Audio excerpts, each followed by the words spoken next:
మొయినుద్దీన్ గారు చెప్పండి, ఈరోజు చంద్రబాబు నాయుడు ఇటు అసెంబ్లీలో మాట్లాడుతూ కీలక వ్యాఖ్యలు చేశారు. కనీసం అసెంబ్లీ సమావేశాలు కూడా రాని జగన్మోహన్ రెడ్డికి అసలు రాజకీయాలు అవసరమా అంటూ కూడా ఆయన సంచలనంగా ప్రశ్నించిన పరిస్థితి. ఏం చెప్పాలనుకుంటున్నారు? అసలు జగన్ ఎందుకు రావట్లేదు అసెంబ్లీకి? గుణం గుడ్డిది,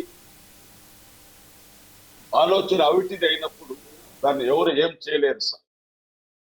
ఈరోజు ఆంధ్రప్రదేశ్ రాష్ట్రంలో జరుగుతున్న పరిణామాలను చూస్తా ఉంటే ఈ రాక్షస పరిపాలన ఎప్పుడు అంతమవుతుందని ప్రజలు ఎదురు చూస్తున్నారు.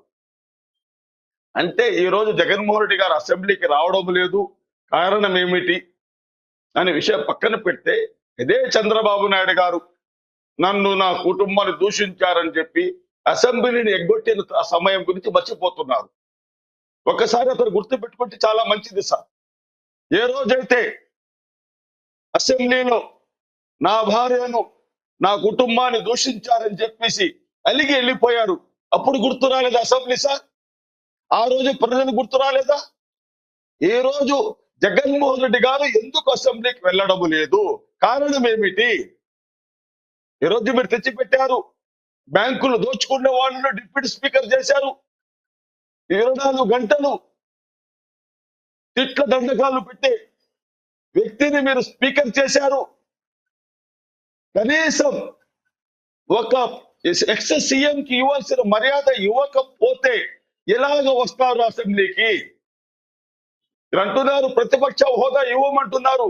ఆడుండే కూటమి ప్రభుత్వాలు, ఒకటి జనసేన, టీడీపీ, బీజేపీ ఒక కూటమి, వైఎస్ఆర్సీపీ ఒక కూటమి, వేరే వాళ్ళు ఎవరు లేరు.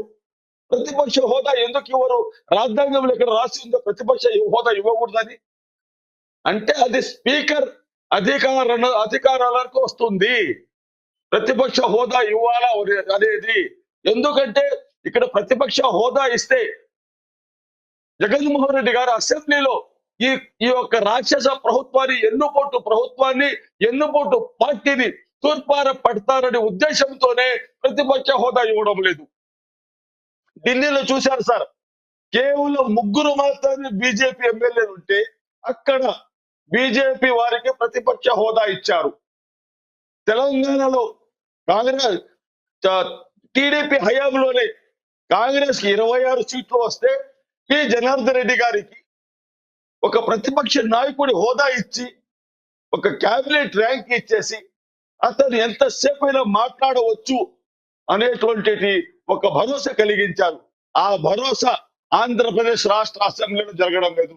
ఈరోజు చంద్రబాబు నాయుడు అంటున్నారు, చంద్రబాబు మాటలు ఎలా ఉన్నాయంటే దెయ్యాలు వేదాలు వల్లించినట్టుగా ఉన్నాయి. దెయ్యాలు ఏ విధంగా వేదాలు వల్లిస్తాయో ఆ విధంగా ఉన్నాయి సార్. ఈరోజు మీరు అంటున్నారు జబ్బలు జరుచుకున్నారు అసెంబ్లీలో, డిఎస్సిలో ఏమి జరగలేదు, అది ఏదని. మరి మండలిలో ఎందుకు చర్చకు రావడం లేదు? మండలిలో టీడీపీ వారు ఎందుకు చర్చకు రావడం లేదు? మీరు అంత నీతిమంతులైతే మండలిలో వచ్చి చర్చ జరపవచ్చు కదా. మేము అడిగే క్వశ్చన్ జవాబు చెప్పరు. ఈ రోజు గుర్తొచ్చింది ఎల్లినో, రైతులు, విద్యార్థులు ఈ రోజు గుర్తుకొచ్చాయి. ఎన్ని రోజులు గుర్తుకు రాలే సార్. జగన్మోహన్ రెడ్డి గారి సమయంలో రైతులకు ఉచిత పంట బీమా కలిగించారు. మరి చంద్రబాబు నాయుడు గారు ఎందుకు కలిగించలేదు సార్? ఆ క్వశ్చన్ అడుగుతారు, అక్కడ మండలిలో అడుగుతారు, జవాబు చెప్పలేరు. మొన్నకే ఈ మధ్యనే 10 రోజుల క్రితం కలెక్టర్లకు ఆదేశించారు, రైతులకు చెప్పండి పంట బీమా చేసుకోమని, లేకపోతే మేము బాధ్యులం కాదు అని. అంటే గతంలో వైఎస్ఆర్సీపీ ప్రభుత్వంలో జగన్మోహన్ రెడ్డి గారు రైతులకు భరోసా ఇచ్చి ఉచిత పంట బీమాను కల్పించారు. మరి ఈ చంద్రబాబు నాయుడు గారు రైతులకు వాగ్దానం చేసి రైతులకు ఎన్నుపోటు పొడిచారు అనుటలో ఎటువంటి సందేహం లేదు.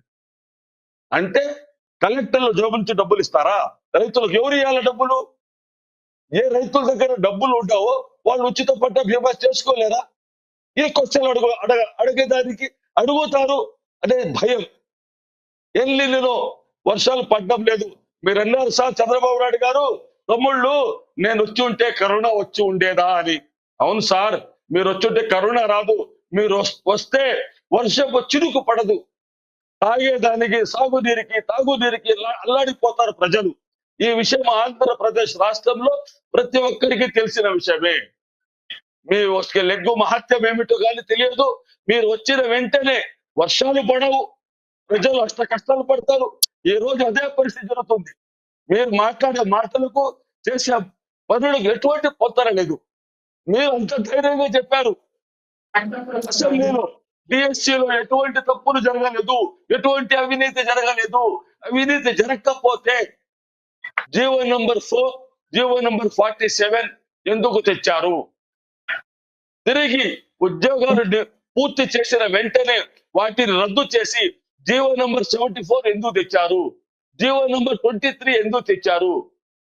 జీవో నంబర్ 23 తెచ్చి మళ్ళీ మేము ఎగ్జామ్స్ కండక్ట్ చేస్తామన్నారు. జీవో నంబర్ తిరిగి 56 తెచ్చారు. ఎందుకు తెచ్చారు? జీవో నంబర్ 23, జీవో నంబర్ 56 ఎందుకు తెచ్చారు? దానికి జవాబు చెప్పరు. అంటే మేము ఈ జీవోలను రద్దు చేస్తున్నాము, తిరిగి నెక్స్ట్ డిఎస్సిలో రాసే వాళ్ళు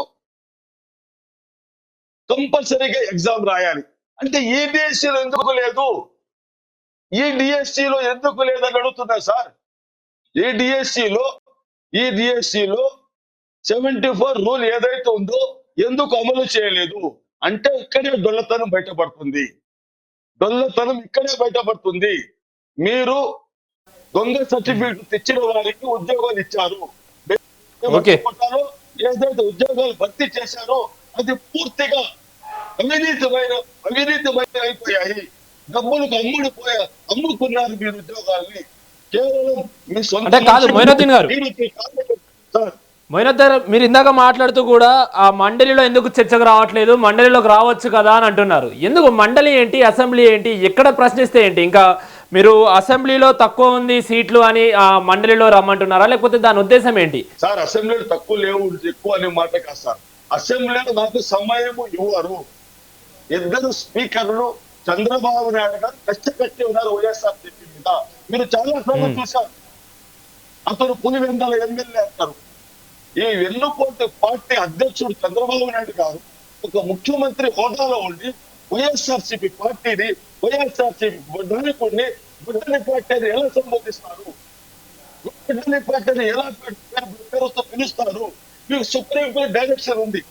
వైఎస్ వివేకానంద హత్య కేసులో జగన్మోహన్ రెడ్డి గారికి ఎటువంటి ప్రమేయం లేదని.